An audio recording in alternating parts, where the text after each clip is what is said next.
Hi friends, Hindi की व्याकरण कक्षा में आपका स्वागत है। देखिए, इसके पहले हमने वर्णमाला जो हम पढ़ रहे थे और उसके बहुत सारे ऐसे क्लास यानी कि वीडियो वो आपके पास तक पहुंच चुके हैं और मैं आशा करता हूं कि आप उसे देख भी रहे होंगे और कुछ समझ भी रहे होंगे। ज़रूर आपको वो पसंद आए तो आप उसको लाइक शेयर कर दीजिएगा, आपके दोस्तों को भी भेज दीजिएगा। दूसरी बात ऐसे है कि आगे का जो हमारा जो पाठ था इस वर्णमाला में से, अब ये लास्ट का अंत का कि समझने का हिस्सा इसमें यह है कि वर्ण का उच्चारण स्थान।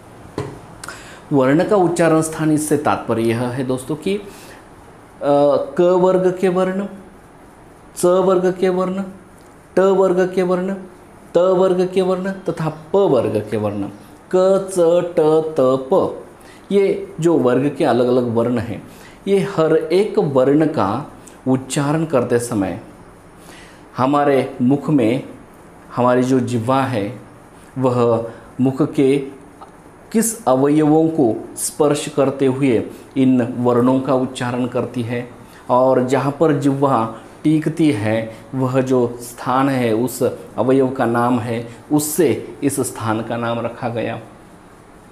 तथा देखिए कि एक जहाँ पर यहाँ पर मैंने लिख के रखा है कि कंठ यानी कि कंठ्य स्थान, तालु यानी कि तालु का स्थान, मूर्धा मूर्धा स्थान, दंत दांतों का स्थान और ओष्ठ यानी ओठ का स्थान। अब आप सोच रहे होंगे मूर्धा क्या है, तालु क्या है, कंठ क्या है ये, और इनका नाम ऐसा क्यों दिया। देखिएगा, अब मैं आपको उदाहरण के साथ में उसे समझाना चाहता हूँ और उदाहरण के साथ में आप ज़रूर समझ जाएंगे। यहाँ पर है कि क वर्ग के वर्ण है, कंठ में आते हैं क ख ग घ ङ। अब इसे कंठ यह नाम क्यों दिया, यह स्थान उसका क्यों है। इन क वर्ग के ध्वनियों का उच्चारण करते समय इनका उच्चारण कंठ से होता है, इसलिए इनका स्थान है कंठ्य, वहाँ से उनकी निर्मित होती है।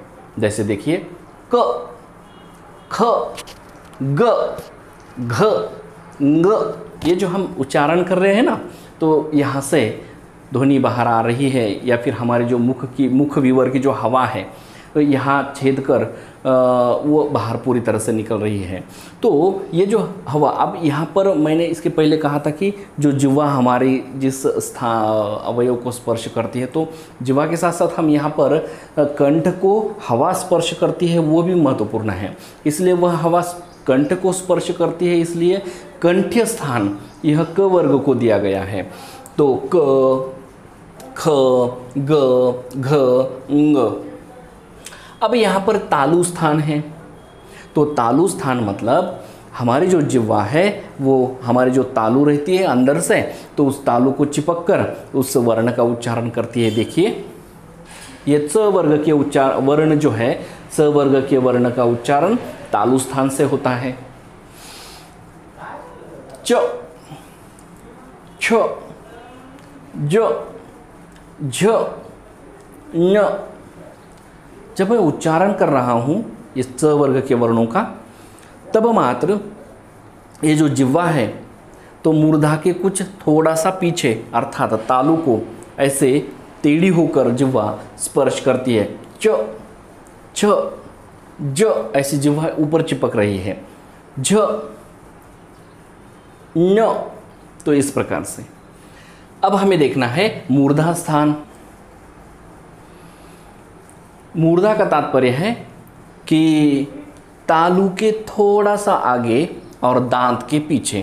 तालु और दांत, दांत के जो मूल होते हैं ना अंदर से, तो दांत और तालु के दोनों के बीच का जो स्थान है वह मूर्धा होता है। देखिए, अब मूर्धा स्थान ट वर्ग के वर्ण के लिए होता है, और ट वर्ग के वर्णों का उच्चारण मूर्धा स्थान को जिह्वा मूर्धा को स्पर्श करते हुए इनका उच्चारण होता है ट, ठ, ड, ढ, ण। अब ये जिह्वा इस दांतों का जो मूल है उस मूल के थोड़ा पीछे और तालु के आगे, इन दोनों के बीच में स्पर्श कर रही है, उसे कहते हैं मूर्धा। अब हम देखेंगे कि यह दंत स्थान, अब दंत स्थान यानी कि जिह्वा इस दांत को स्पर्श करते हुए उस वर्ण का उच्चारण होता है, और वह उस वर्ण का उच्चारण जिह्वा का दांतों को स्पर्श करना और तब मात्र होता है, इसलिए उस स्थान को दंत स्थान यह नाम दिया गया। देखिए वे होते हैं त वर्ग के वर्ण दंत स्थान वाले। त जो जिह्वा है अब अंदर से स्पर्श करती है या फिर दांतों को स्पर्श करती है। त, थ, द, ध और न, इस प्रकार ये दंत्य स्थान है। और दंत्य स्थान इस त वर्ग के वर्णों के लिए होता है। अब हमें देखना है कि प वर्ग का वर्ण।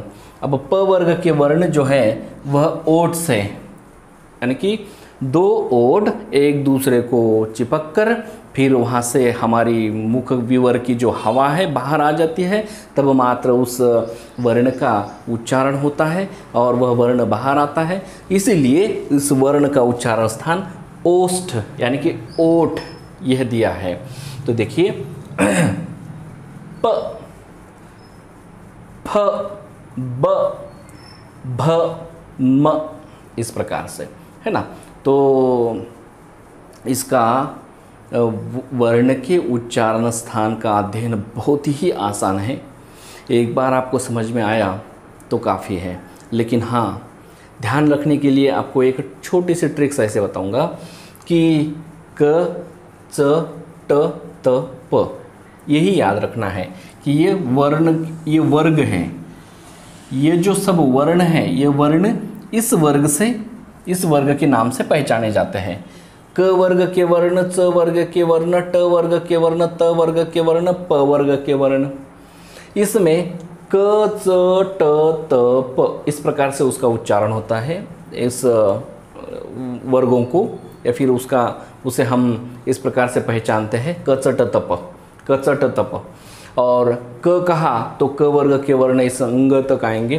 च कहा च वर्ग के तो च से लेकर न तक आएंगे। ट कहा तो ट से लेकर इस बड़े न तक आएंगे। न कहा तो त कहा तो त से लेकर न तक आएंगे। और प कहा तो प से लेकर म तक आएंगे।